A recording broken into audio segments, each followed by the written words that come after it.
Hari ni Wan nak tunjuk item terbaru daripada Hutan Kintau, iaitu spray mosquito. Kita ada dua jenis tau. Kalau korang nak tahu, untuk yang warna biru ni untuk menghalau semua serangga-serangga. Korang boleh pakai untuk yang warna biru. Dia ada dua version size tau. Dia ada dua version size. Kita ada yang mini adalah 100 ml.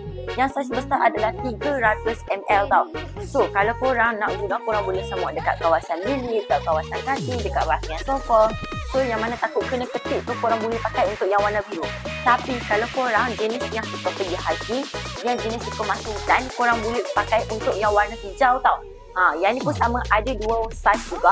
So dia memang compact. Dan jangan risau kalau korang pakai untuk kita orang punya spray ni, dia baik untuk kanak-kanak dan juga dewasa tau. So siapa kat sini yang mana takut kena ketik daripada nyamuk, daripada serangga, korang boleh pakai dengan kita orang punya mosquito spray ni. So yang mana berminat, korang boleh dapatkan sekarang dekat web Kulintau. Bye.